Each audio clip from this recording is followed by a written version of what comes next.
नमस्कार, मैं हूं मोहन तिवारी। आज के मुद्दे में आपका स्वागत है। और आज का मुद्दा एक ऐसा मुद्दा है जो जिस पर जंग दिखाई दे रही है, क्योंकि दो बड़े नेता आपस में भिड़ गए हैं। ट्विटर वार उन पर उनके बीच चल रहा है, मुद्दों की लड़ाई चल रही है।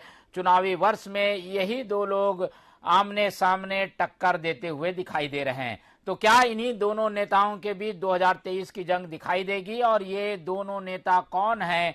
नए नामों से सामने आ रहे हैं ये दोनों नेताओं के बारे में आज हम चर्चा करेंगे, और यही हमारी चर्चा का आज विषय वस्तु भी है। मिलते हैं उन मेहमानों से जो इस चर्चा में हमारे साथ रहेंगे। हम बहुत स्वागत करते हैं। स्टूडियो में हमारे साथ मौजूद हैं शशि भगत जी, जो कि कांग्रेस का प्रतिनिधित्व करेंगे। हम बहुत स्वागत करते हैं शशि भगत जी का। इसके अलावा भाजपा का प्रतिनिधित्व करने के लिए हमारे साथ जुड़ रहे हैं विकास मरकाम जी, जो कि आजा जाजा मोर्चा जो है भाजपा का, उसके प्रदेश अध्यक्ष हैं। इसके अलावा शशांक शर्मा जी हमारे साथ जुड़ रहे हैं वरिष्ठ पत्रकार के रूप में। तो तीनों मेहमानों का बहुत बहुत स्वागत है। और इस चर्चा की शुरुआत करते हैं, क्योंकि पिछले 2 दिन से लगातार ट्विटर में अलग अलग मुद्दों पर कांग्रेस और भाजपा आमने सामने है। और इन दोनों पार्टियों का प्रतिनिधित्व एक ओर से दाऊ जी कर रहे हैं, दूसरी ओर से ठाकुर साहब कर रहे हैं। तो ये दाऊ जी और ठाकुर साहब की जंग भाजपा कांग्रेस की जंग बनकर सामने आई है। क्या है मुद्दे उनके पास, इसी पर आज हमारी चर्चा की शुरुआत होगी। सबसे पहले हम शशि भगत जी की ओर रुख करेंगे। भगत जी,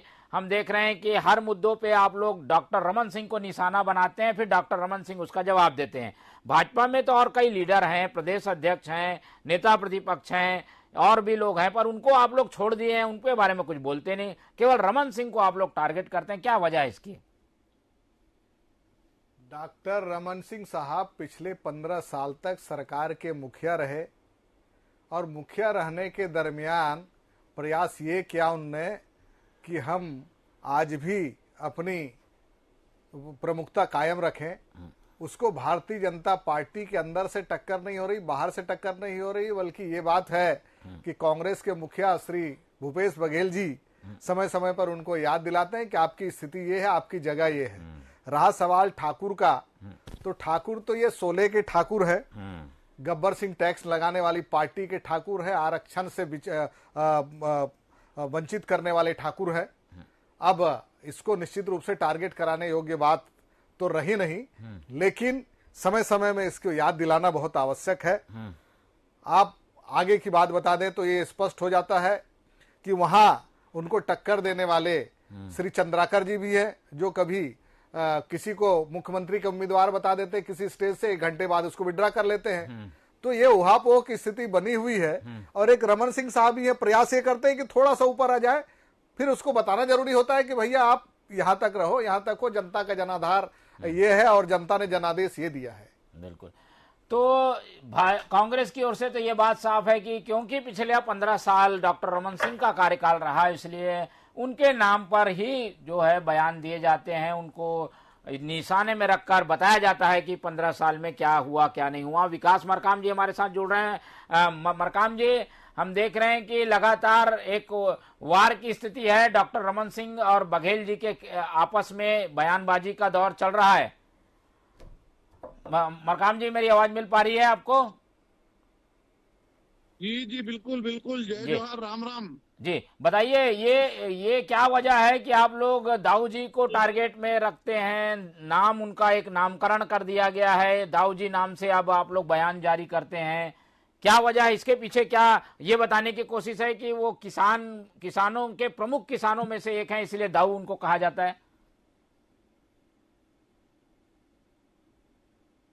सोशल मीडिया में पूरा नाम लिखना आजकल जो है वो कम हो गया है, तो कुछ ना कुछ एक विशिष्ट नामों से सभी लोगों को संबोधित किया जाता है। और दाऊ जी जो है ससम्मान हम लोग उनको संबोधित करते हैं। और दाऊ जी का अर्थ जो है व्यापक रूप से एक समृद्ध किसान के रूप में है। जैसा कि आपने बोला कि दाऊ जी को ही आप लोग क्यों टारगेट करते हैं, तो टारगेट यदि हम प्रदेश के मुखिया को नहीं करेंगे तो किसको करेंगे? आज भारतीय जनता पार्टी जो है वो प्रमुख विपक्षी पार्टी के रूप में छत्तीसगढ़ में काम कर रही है, और छत्तीसगढ़ की अपेक्षाओं पे कांग्रेस जो है वो पूरी तरह फेल साबित हुई है, असफल साबित हुई है। आज इतने सारे मुद्दे हैं, चाहे वो संविदा शिक्षकों की बात हो, चाहे आंगनबाड़ी कार्यकर्ताओं की बात हो, चाहे महिला स्व सहायता समूह से किए गए वायदों की बात हो, चाहे युवाओं को बेरोजगारी भत्ता देने की बात हो, चाहे आदिवासियों को जो इस सरकार ने आरक्षण छीना, 32% आरक्षण जो है पूर्व में मिलता था वो 12% कम होके 20% हो गया। पूरे देश में ये पहली सरकार है जहां आदिवासियों का आरक्षण सरकार के हस्तक्षेप से कम हुआ, और जिन लोगों ने कम कराया उन लोगों को इन लोगों ने कैबिनेट मंत्री का दर्जा दिया। ये सब खामियां हैं, और इन खामियों को सोशल मीडिया पर समय समय पर भारतीय जनता पार्टी के सभी लोग, डॉक्टर रमन सिंह जी हमारे प्रदेश के उपाध्यक्ष हैं इस नाते, और उनके अलावा हमारे प्रदेश अध्यक्ष जी और बाकी सब लोग, हम लोग उठाते रहते हैं। परंतु भूपेश बघेल जी को राष्ट्रीय मंच पे उनकी लोकप्रियता कम है। आज भी आप ट्विटर पे यदि देखेंगे तो ट्विटर में उनका जो फॉलोअर हैं उनकी संख्या कम है, इसलिए वो बार बार को टारगेट करके वो निशाना बनाते हैं ताकि उनको जो है राष्ट्रीय स्तर पर तवज्जो ठीक है विकास जी, आपके पास आएंगे फिर से, आप अच्छे से व्यवस्थित होकर बैठ जाइए। जब तक हम बात कर लेते हैं शशांक शर्मा जी से। शशांक जी, आप लंबे समय से छत्तीसगढ़ की राजनीति को देख रहे हैं। हम पिछले 4 साल की अगर हम बात करें तो बीजेपी ने जरूर अपना नेतृत्व बदला हुआ बताया, अपने प्रदेश की बागडोर दूसरों के हाथ में दी। विक्रम उसेंडी से लेकर अलग अलग 3 अध्यक्ष बदल दिए गए, धर्मलाल कौशिक, उसके बाद अब ये बने हैं अरुण साव। लेकिन उसके बावजूद रमन सिंह अभी भी सामने है, वही बड़ा कद है, और इसीलिए हम देख रहे हैं कि दाऊ बनाम ठाकुर की लड़ाई होती जा रही है। क्या देखते हैं इसके पीछे का क्या राजनीतिक समीकरण आप देख पाते हैं? देखिए मोहन जी, ऐसा है, मुझे लगता है कि हम लोग 2-3 बातों को भूल गए हैं। हेलो, जी जी जी जी जी, आवाज आ रही, बोलिए। हाँ, मैं कह रहा हूँ कि हम 2-3 बातों को भूल जाते हैं कि डॉक्टर रमन सिंह 15 साल के इस प्रदेश में मुख्यमंत्री रहे हैं। तो मुख्यमंत्री होने के नाते, पूर्व मुख्यमंत्री होने के नाते उनके द्वारा उठाए गए विषय का जवाब ट्विटर हैंडल पर खासकर जब भूपेश बघेल देते हैं तो उसकी कदकाठी के हिसाब से उनका जवाब देते हैं। ये सारा प्रकरण कैसे आया है इसको भी आप समझिए कि ट्विटर पे लगातार डॉक्टर रमन सिंह के ट्विटर हैंडल से दाऊ जी के नाम से संबोधन होता रहा है। तो अभी उसका उत्तर जो है वो ठाकुर साहब के नाम से कल भूपेश बघेल के ट्विटर हैंडल से हुआ है, और शायद इसीलिए ये ठाकुर साहब बनाम दाऊ वाली बात आई है। लेकिन मोहन, मैं एक बात बहुत गंभीरता से बताना चाह रहा हूँ कि जो मुख्यमंत्री और पूर्व मुख्यमंत्री के बीच में जो संवाद होता है ट्विटर हैंडल के जरिए, उसमें एक दूसरे का सम्मान कर रहे हैं। दाऊ जो होता है वो हमारे ग्रामीण अंचलों में हम जो बड़े किसान होते हैं उनको सम्मान के रूप में दाऊ कहते हैं, और ठाकुर साहब जो है वो वैसे तो जाति सूचक है, लेकिन ठाकुर एक नेतृत्वकर्ता को भी बोला जाता है, वो भी हमारे यहाँ पे एक सम्मान सूचक है। इस बात का स्वागत होना चाहिए कि राजनीति में जो 2 शीर्ष पदों पर है और जो एक चिर प्रतिद्वंदी राजनीति में रहे, उसके बावजूद भी इन दोनों के बीच में जो संबोधन है वो बेहद आदर सूचक है। इसका तो स्वागत होना चाहिए। बल्कि इनसे कांग्रेस पार्टी के जो प्रवक्ता है ना, उन लोगों को इससे सबक लेनी चाहिए कि 15 साल के मुख्यमंत्री के प्रति जिस तरह के अनादर शब्दों का प्रयोग अपनी विज्ञप्तियों में करते हैं, उनको अपने मुख्यमंत्री से इसका सबक लेना चाहिए। दूसरी बात मैं कहूंगा वो ये कि देखिए, जो डॉक्टर रमन सिंह है वो 15 साल मुख्यमंत्री रहे, अभी तो केवल विधायक है, लेकिन राष्ट्रीय उपाध्यक्ष भी है, इस बात को भी नहीं भूलना चाहिए। और इसलिए जो कांग्रेस के तरफ जो वार होता है उनके राष्ट्रीय पदाधिकारी होने के कारण, कांग्रेस भाजपा के बड़े नेता होने के कारण, तो इसलिए उनकी सक्रियता जो है उनका नेतृत्व है ऐसा नहीं मानना चाहिए। मैं मानता हूं कि बार बार चाहे पुरंदेश्वरी हो या अभी के जितने भी जो शीर्ष नेता है वो बार बार कह रहे हैं कि जो भाजपा का चुनाव होगा वो सामूहिक नेतृत्व पर होगा। तो हमें यह मानना चाहिए कि सामूहिक नेतृत्व पर चुनाव होगा, कोई एक चेहरा सामने नहीं है।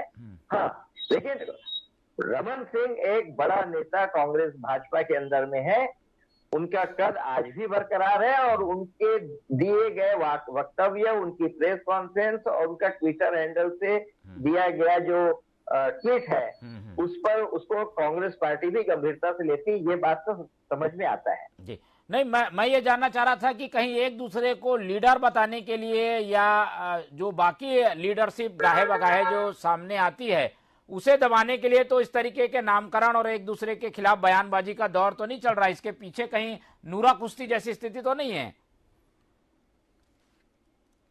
नहीं, देखिए, नूरा कुश्ती तो खैर संभव नहीं है कि जो प्रतिद्वंदिता पूर्व मुख्यमंत्री और वर्तमान मुख्यमंत्री के बीच में है, तो कोई आपस में समझौते से या इस तरह का बयानबाजी कर रहे हैं, मुझे नहीं लगता। हाँ, लेकिन एक बात जरूर है कि जब आप डॉक्टर रमन सिंह के ट्वीट को महत्व देते हैं, तो आप स्वीकार करते हैं कि उनका भारतीय जनता पार्टी में दबदबा बरकरार है, इसलिए आप उसको महत्व देते हैं, और ये होना भी चाहिए, क्योंकि डॉक्टर रमन सिंह का कद बहुत बड़ा है। और जैसे कि मैंने कहा कि भाजपा ने जब तय कर लिया है कि हम किसी एक चेहरे को सामने नहीं रखेंगे, इसलिए आपके अगर ये प्रयास है कि हम रमन सिंह के चेहरे को सामने रखेंगे, तो अगले चुनाव में हमको भाजपा से लड़ना आसान हो जाएगा, क्योंकि 15 साल बनाम 5 साल कर सकते हैं। तो इसमें एक चीज और मैं कहना चाहता हूँ कि ये कांग्रेस पार्टी को उल्टा भी पड़ सकता है, क्योंकि जो सहज सरलता डॉक्टर रमन सिंह में लोग देखते थे, जो भूपेश बघेल है वो काफी एग्रेसिव है, आक्रामक मुख्यमंत्री है।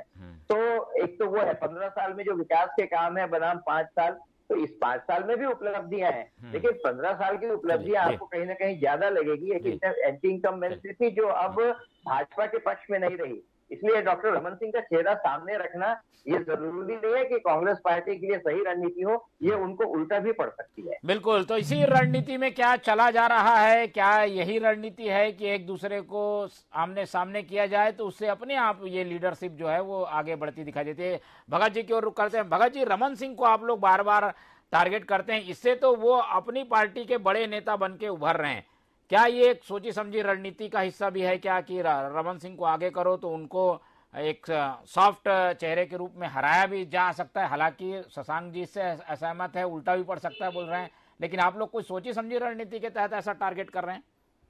देखिए, डॉक्टर रमन सिंह साहब 15 बरस राज किए, मैंने जैसा पहले भी कहा, उनके जमाने में लैपटॉप, मोबाइल, टिफिन, जूता चप्पल बांटना, बैल जोड़ी, 15 लाख रुपए और नान घोटाले की किंग डॉक्टर रमन सिंह साहब। तो मैं ये बात निश्चित रूप से कह सकता हूं कि यदि भारतीय जनता पार्टी ऐसा चाहती है कि डॉक्टर रमन सिंह साहब के नेतृत्व में चुनाव लड़े, तो बेशक उनको चुनाव लड़ना चाहिए, या फिर किसी आदिवासी मुख्यमंत्री की बात समय समय पर उनके बीच से उठती है, श्री चंद्राकर जी बोलते हैं जो वरिष्ठ नेता है उनके, तो ये सब आती रहती है। तो मैं तो ये कहता हूं, सार्वजनिक रूप से स्वीकार क्यों नहीं कर लेते कि डॉक्टर रमन सिंह साहब भारतीय जनता पार्टी के सीएम के कैंडिडेट होंगे? तो मैं आगे ये भी कहना चाहता हूं डॉक्टर रमन सिंह साहब के विषय में कि उनके जमाने में जो घटनाएं हुई है, जो भ्रष्टाचार हुए हैं, चाहे मोबाइल लैपटॉप का हो, चाहे झलियामारी जैसे कांड का हो, तो ये सारी दृष्टि जो है ना, ये सारी चीजें इस बात के लिए पर्याप्त है कि डॉक्टर रमन सिंह साहब सीएम का कैंडिडेट नहीं हो पा रहे हैं। यदि हैं तो भाजपा हिम्मत करके कृपा करके बता दे कि डॉक्टर रमन सिंह साहब हमारे कैंडिडेट है। एक तरफ ये बात बोलते हैं चंद्राकर जी कि श्री नेताम जी होंगे, रामविचार नेताम जी होंगे, तो ये सारी चीजें के बीच में हुआ है और उसको कोई इशू भी बनाने का विषय नहीं रहा।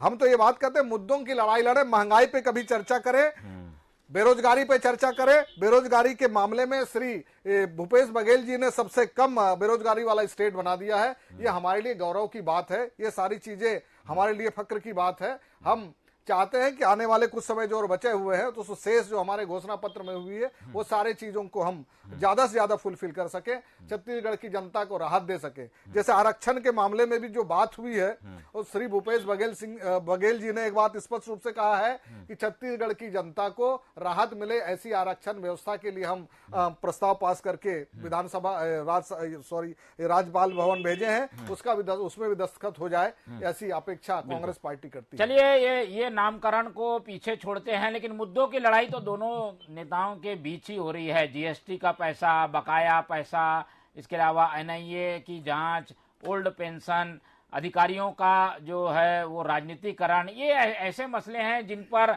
जंग छिड़ी हुई है। विकास मरकाम जी क्या कहेंगे इन सब बातों का जवाब देने के लिए? तो रमन सिंह जी आगे आ रहे हैं और एकदम सीधा हमला वो मुख्यमंत्री पर कर रहे हैं। क्या माने वही आगे नेतृत्व करेंगे, ये उनका चेहरा आगे हो सकता है? देखिए, समय समय पर भारतीय जनता पार्टी के वरिष्ठ नेताओं ने, हमारे जो प्रभारी हैं, सह प्रभारी हैं, सभी लोगों ने बताया है कि भारतीय जनता पार्टी का जो अगला चुनाव होगा 2023, वो सामूहिक नेतृत्व पर ही चुनाव लड़ा जाएगा। और कि डॉक्टर रमन सिंह हमारे राष्ट्रीय पदाधिकारी हैं, 15 साल वो हमारे मार्गदर्शक रहे, 15 साल उन्होंने इस प्रदेश को आगे बढ़ाने के लिए काम किया है मुख्यमंत्री के तौर पर, तो निश्चित तौर पर उनके उठाए गए मुद्दों पर भारतीय जनता पार्टी जो है वो ध्यान रखती है और काम करती है। अभी मेरे मित्र अभी बता रहे थे भ्रष्टाचार के मुद्दे पर बात कर रहे थे। वास्तव में कांग्रेस को भ्रष्टाचार के मुद्दे पर बात करने का अधिकार भी नहीं है। ये संभवतः देश का पहला ऐसा राज्य होगा जिसके आईएएस अभी भी भ्रष्टाचार के मुद्दे पर अंदर है, जेल के अंदर है। ये ऐसा पहला राज्य होगा जिसके मुख्यमंत्री का, वर्तमान मुख्यमंत्री का ओएसडी वो भी जेल में अंदर है। सौम्या चौरसिया जी जेल में अंदर हैं। अडानी के मामले में आपका क्या बोलना है वो भी स्पष्ट कर दीजिए कृपा करके हमारे मित्र। उन पर आरोप गंभीर नहीं हुए रहते तो आज उनको जमानत मिल गया रहता। तो आज जो कांग्रेस है, ये प्रदेश की ये सरकार है, भूपेश बघेल की सरकार है, ये भ्रष्टाचार कृपा करके अडानी जी के विषय में भी बोले जो है वो डूबी हुई है। जी चलिए, ये जी अडानी के बारे में सवाल कर रहे हैं, वो बोल रहे हैं उस मामले में आप लोग नहीं बोलते, जो मुद्दे आप लोग को सहज लगते हैं उसी पर सवाल उठाते हैं। करने के लिए भारतीय जनता पार्टी तैयार है। आज हंसदेव अभयारण्य को कौन दे रहा है? हंसदेव अभयारण्य में पुलिस फोर्स लगा के कौन जंगलों को कटवा रहा है? मैं तो आपसे पूछना चाहता हूँ। हम लोग भारतीय जनता पार्टी का एक प्रतिनिधिमंडल लेके हम लोग गए थे। हम लोगों ने देखा कि कैसे वहाँ आदिवासियों को बेघर किया जा रहा है, जंगल से हटाया जा रहा है और पुलिस फोर्स लगा के उसको काटा जा रहा है। अडानी को खदान देने की बात भारतीय जनता पार्टी के समय में अडानी जी को खदान देने का काम हुआ था। अडानी जी ने कहा, जैसे ही हिडनबर्ग का रिपोर्ट आया उसमें तत्काल उनने ये बात कहा कि चूंकि ये राष्ट्रद्रोही है ये हिडनबर्ग जी, और उसमें राष्ट्रीय मुद्दे पे आप हमको अर्थव्यवस्था, राष्ट्रीय अर्थव्यवस्था को खराब करना चाहते हैं। थोड़ा सा एक बार आप भी जाके एक बार जाइए अभयारण्य, वहाँ देखिए आदिवासी आज भी धरने पर बैठे हैं। आज भी जो है लोग टीएससी की बात जो रहे हैं, टीएससी जी ने किया था, एक भी पेड़ नहीं कटेगा। आज जो है हजारों पेड़ अभयारण्य से कट गए। पार्टी की आवाज को विधानसभा में भी दबाने का प्रयास करते हैं, लोकसभा में भी दबाने का प्रयास करते हैं हमेशा से। मैं एक बात करना चाहता हूं आपसे, ज्वाइंट पार्लियामेंट्री कमेटी का गठन क्यों नहीं होता है? जो है मदद कर रही है का गठन करके वहाँ जाएंगे तो आप देखेंगे अडानी जी के गलत तथ्य प्रस्तुत करने को, सारी चीजों को आप लोग सामने रखिए। ये मुद्दे तो राष्ट्रीय स्तर के हो गए, लेकिन अपन को प्रदेश में अगर बात करना हो, प्रदेश के मुद्दों को लेकर आगे बढ़ना हो, तो प्रदेश के मुद्दों में तो लंबी लाइन है, उन पे चर्चा होनी चाहिए। शशांक जी की ओर रुख करता हूँ। शशांक जी, राजनीति को ऐसे में आप किस ओर जाते हुए देख रहे हैं? 8 महीने बाद चुनाव है, लेकिन दो दिग्गजों के बीच के जंग से कोई संकेत मिल रहा है क्या आपको आगे की राजनीति को लेकर? देखिए, ऐसा है कि विधानसभा का चुनाव तो राज्य के मुद्दों पर लड़ा जाएगा, लेकिन मुझे बहुत खुशी हुई है कि भारतीय जनता पार्टी और कांग्रेस पार्टी दोनों के जो हमारे जो प्रवक्ता हैं वो राष्ट्रीय मुद्दों पर चर्चा कर रहे हैं। एक अच्छी बात है, लेकिन ये बात सही है कि 2018 में जिन मुद्दों को लेकर कांग्रेस पार्टी ने चुनाव लड़ा था, एक बहुत विस्तृत और बहुत बड़ी एक घोषणा पत्र जो है वो तैयार किया गया था। उस घोषणा पत्र के क्रियान्वयन किस तरह से हुआ, फिर इस दौरान जो घटनाएं घटी हैं, चाहे वो धर्मांतरण का केस हो, चाहे नक्सल का मामला हो, अभी जो हत्याएं हो रही हैं वो हैं, फिर नरवा गरवा घुरवा बारी जो एक फ्लैगशिप योजना है भूपेश सरकार की, जो धान खरीदी के जो 2500 और अब तो उससे भी ज्यादा मिलने लगे हैं, गोबर खरीदी का जो मामला है, गोधन न्याय योजना, मुझे लगता है कि इन सारी योजनाओं को लेकर अगला चुनाव लड़ा जाएगा। और मुझे लगता है कि हमेशा विपक्ष चाहेगा कि जो सत्ता पक्ष है उसकी असफलताओं को सामने रखे, जिसमें भ्रष्टाचार भी है। आपने बिल्कुल सही कहा कि बड़े बड़े लोग, सरकार से जुड़े हुए लोग, वो जेल में बंद है। ये भी एक बहुत बड़ा चुनावी मुद्दा बनने वाला है। राजस्व की व्यवस्था जिस प्रकार की है, कानून की व्यवस्था है, तो मुझे लगता है कि इन मूल मुद्दों को आज हम चर्चा करने की जरूरत है। जनता की भलाई, जनता का कल्याण, प्रदेश का विकास किस तरह से हो रहा है, ये बहुत बड़ा मुद्दा बनकर आएगा। लेकिन हाँ, अभी अगर ये जो बात कर रहे थे और इस तरह की बातें भी राष्ट्रीय परिप्रेक्ष्य में होना चाहिए, उसके लिए उसके 4 महीने बाद विधानसभा की ये चुनाव होगा, लोकसभा का। तो मुझे लगता है कि कोर मुद्दे बहुत सारे हैं मोहन जी। धीरे धीरे उन मुद्दों पर भाजपा मुखर भी हो रही है और सत्ता पक्ष भी मुखर हो रही है। आने वाला समय का जो चुनाव मुझे बहुत रोचक और बहुत निर्णायक लगने लगा है। जी, तो निर्णायक चुनाव होगा। 3-4 प्रमुख मुद्दे अभी इन दोनों नेताओं के ट्विटर वार से जो सामने आए हैं उस पर एक एक बार अपन प्रतिक्रिया ले लेते हैं। पहले भगत जी पर, पहले विकास मरकाम जी की ओर रुख करते हैं। मरकाम जी, ये बात आ रही है कि अधिकारियों का दुरुपयोग जो है वो बीजेपी के समय में हुआ, ये आरोप मुख्यमंत्री ने लगाया है। इसके अलावा जो केंद्र से मदद मिलनी चाहिए वो नहीं मिल रही है, केंद्रीय एजेंसियों का दुरुपयोग आप लोग कर रहे हैं, तो इन सब चीजों का प्रयोग करके चुनाव जीतने की कोशिश है, ऐसा आरोप सीएम ने लगाया है। और यही वजह है कि इन सब मामलों को लेकर वो रमन सिंह को टारगेट में रख रहे हैं, निशाने पे रख रहे हैं। देखिए, 15 साल भारतीय जनता पार्टी की सरकार रही। भारतीय जनता पार्टी के शासनकाल में एक भी आईएएस, एक भी आईपीएस जो है वो हमसे नाराज नहीं हुआ। आज जो है नाराजगी का क्या आलम है, ये किसी आईएएस से आप बात करिए तो आपको मालूम चलेगा। जिस समय सौम्या चौरसिया जी मुख्यमंत्री की ओएसडी थी, तो उस समय आईएएस आईपीएस लोगों को उनका एक दर्द रहता था कि हमको जो है दिल्ली की रिपोर्टिंग, एक हमको नॉन आईएएस नॉन आईपीएस जो पीएससी की है उसको हमको रिपोर्टिंग करना पड़ रहा है, ये दर्द उनका था। और भारतीय जनता पार्टी के समय में ऐसा कुछ नहीं हुआ। आज आप मुद्दों की बात कर रहे हैं, भारतीय जनता पार्टी के पास इतने सारे मुद्दे हैं। मैं तो पहले ही बोला कि कांग्रेस की यह सरकार भ्रष्टाचार के आकंठ में डूबी हुई है। इनके अधिकारी जो है ये जेल में गए हैं। कोल का जो घोटाला हुआ है, उस कोल घोटाले की जांच अभी ईडी करी रही है। इसमें इतने सारे तथ्य सामने आए हैं कि उन तथ्यों को पढ़ते पढ़ते जो है कई दिन बीत जाएंगे, कई महीने बीत जाएंगे, परंतु इनका जो कर्म कांड है वो खत्म होने वाला नहीं है।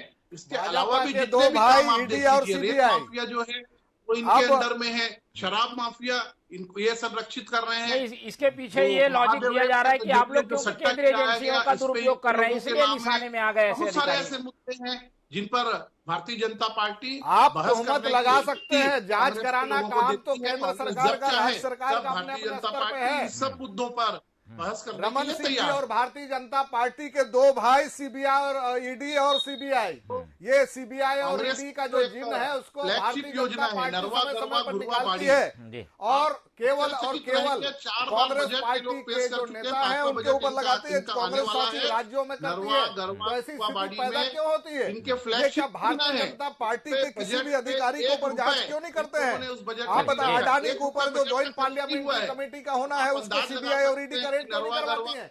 बीबीसी जैसे संस्था है जो पूरे जगह समाचार माध्यमों को मजबूती से प्रस्तुत करके ये प्रदेश की सरकार कैसे कर रही है ये आप अंदाज लगा सकते हैं। अब हम कहते हैं मोबाइल घोटाला, लैपटॉप घोटाला कोई छोटा मोटा घोटाला नहीं है।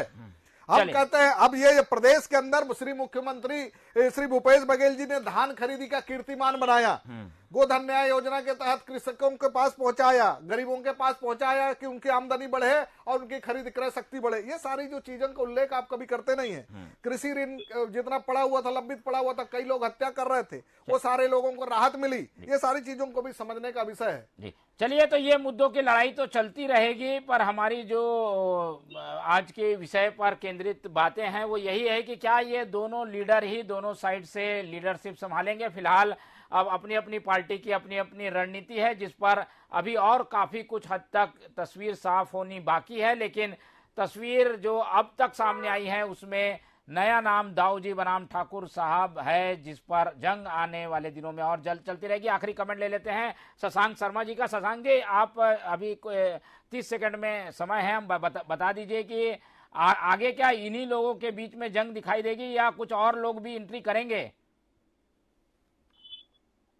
देखिए, जनता तो चेहरा देखकर दान करती है। जब चुनाव पिछली सरकार का जो चेहरा है और इस वर्तमान सरकार का चेहरा है, इसकी तुलना जरूर प्रत्यक्ष या परोक्ष डॉक्टर रमन सिंह और भूपेश बघेल का चेहरा देखकर ही जनता मतदान करेगी। पार्टी चाहे किसी नेता का चेहरा सामने रखे या न रखे, चाहे कांग्रेस पार्टी हो या भारतीय जनता पार्टी हो, लेकिन मुझे लगता है कि जनता इन दो चेहरों में तुलना करके ही अपना मतदान करेगी। बिल्कुल, तो ये दो बड़े चेहरे हैं और बड़े चेहरों को नजरअंदाज नहीं किया जा सकता। शायद इसीलिए चुनाव में यही दो बड़े चेहरे सामने दिखाई देंगे। हालांकि अभी काफी कुछ रणनीतियों में बदलाव होगा, काफी कुछ राजनीतिक बिसात और पेच हमें दिखाई देगा, जिसका हम इंतजार करेंगे। हमारे साथ जो पहुना लोग जुड़े, जो मेहमान जुड़े, उन सबका बहुत बहुत धन्यवाद। लेकिन ये जंग अभी जारी है। ट्विटर में जंग हमें देखने को रोज मिलती है, लेकिन अब मैदानी स्तर पर भी नेता जंग करते हुए दिखाई देंगे। तो आज के लिए इतना ही। आप सभी मुझे इजाजत दीजिए। नमस्कार।